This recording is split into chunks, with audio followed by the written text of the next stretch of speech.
Assalamualaikum warahmatullahi wabarakatuh.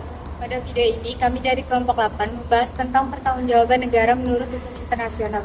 Sebelum kita mulai, izinkan kami untuk memperkenalkan diri. Perkenalkan, nama saya Niken Fusilia Wulandari dengan NIM 244100750. Saya Lutfa Emilia Absanti dengan NIM 2440845. Saya Sabira Hansyah Mustain dengan NIM 2440420. Saya Etrialia Jayanti NIM 244100529. Saya Hana Oktaviani dengan NIM 2410621. Konsep ini sangat penting karena menjadi landasan bagaimana negara-negara di dunia harus bertindak dan bertanggung jawab atas segala perbuatan maupun kelalaian yang mereka lakukan di ranah internasional. Melalui video ini juga kita akan mengulas lebih dalam bagaimana konsep tanggung jawab negara diterapkan dalam kasus The Corfund Channel Case 1949 serta relevansinya dalam hukum internasional hingga saat ini. Tanggung jawab merupakan suatu kewajiban untuk melakukan perbaikan yang ditimbulkan dari kesalahan suatu negara untuk mematuhi kewajiban hukum berdasarkan hukum internasional.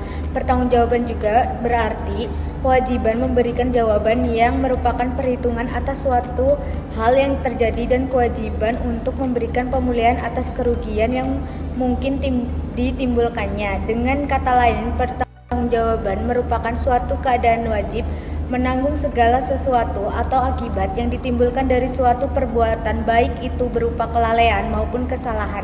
Pertanggungjawaban negara dalam hukum internasional pada dasarnya dilatar belakangi pemikiran bahwa tidak ada satupun negara yang dapat menikmati hak-hak tanpa menghormati hak-hak negara lain. Setiap pelanggaran terdapat hak negara lain menyebabkan negara tersebut wajib untuk memperbaikinya atau dengan kata lain mempertanggungjawabkannya. Suatu negara bertanggung jawab misalnya karena telah melanggar kedaulatan negara lain, merusak wilayah atau harta benda negara lain.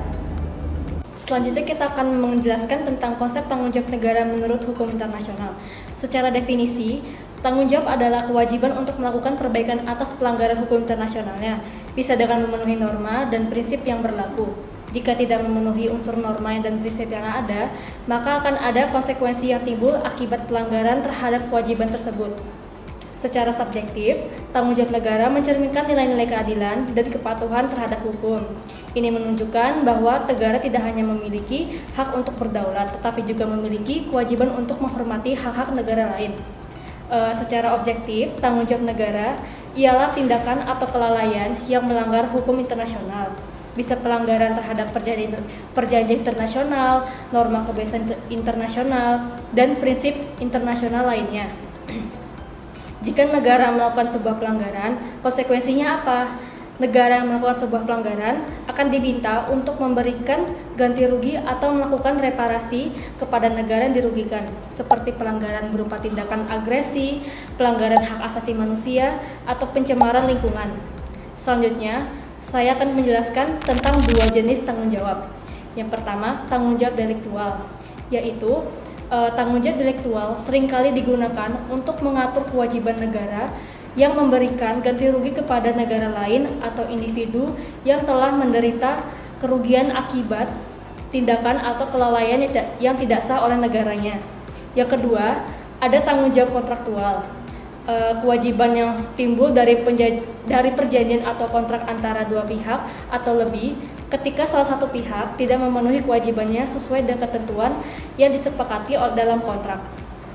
Pihak tersebut dapat dimintai untuk bertanggung jawab atas kerugian yang ditimbulkan akibat pelanggaran kontrak tersebut. Selanjutnya yaitu pengaturan kejahatan transnasional dalam hukum internasional. Definisi kejahatan transnasional, kejahatan yang melibatkan lebih dari satu negara, baik pelaku maupun korban, dan melampaui batas negara.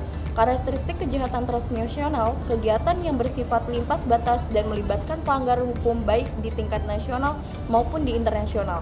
Tindak pidana internasional merupakan tindak yang diakui secara universal sebagai kejahatan barat yang memerlukan penegakan hukum secara internasional.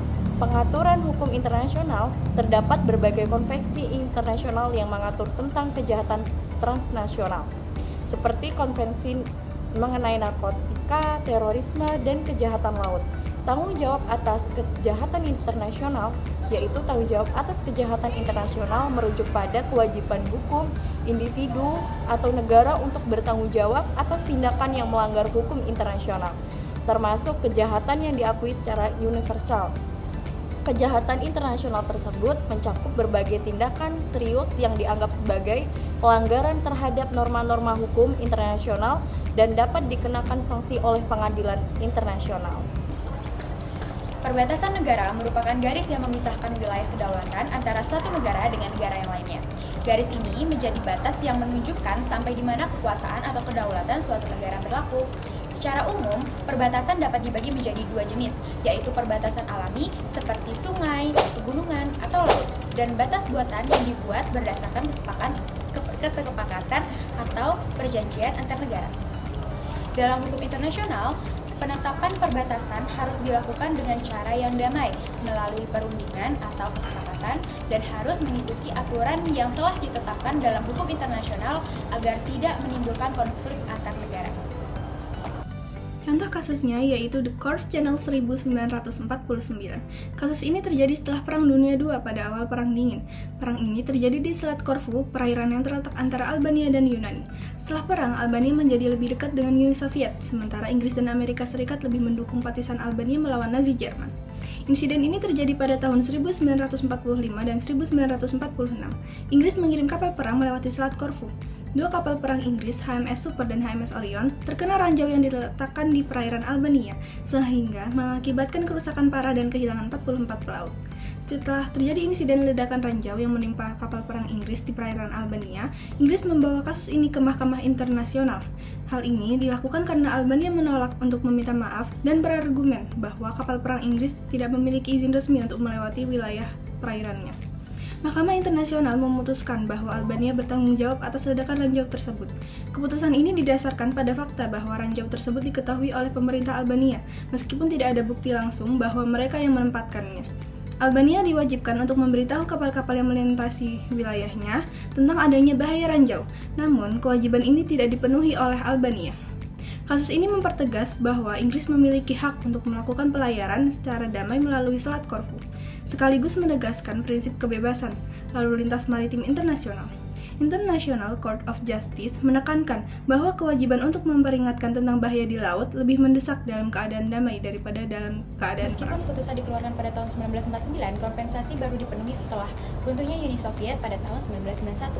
Kasus Selat Corfu menjadi contoh penting dalam hukum internasional, terutama dalam hal tanggung jawab negara dan hak navigasi. Kesimpulan yang dapat kita ambil adalah kasus Selat Corfu adalah landmark dalam hukum internasional yang menunjukkan bagaimana negara dapat dimintai pertanggungjawaban atas tindakan yang membahayakan negara lain.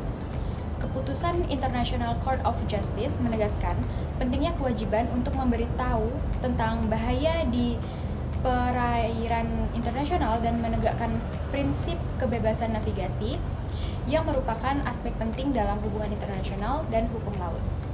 Dengan memahami kasus Selat Corfu, kita dapat lebih menghargai kompleksitas hukum internasional dan pentingnya menjaga komunikasi dan kerjasama antara negara, terutama dalam konteks navigasi dan keamanan maritim.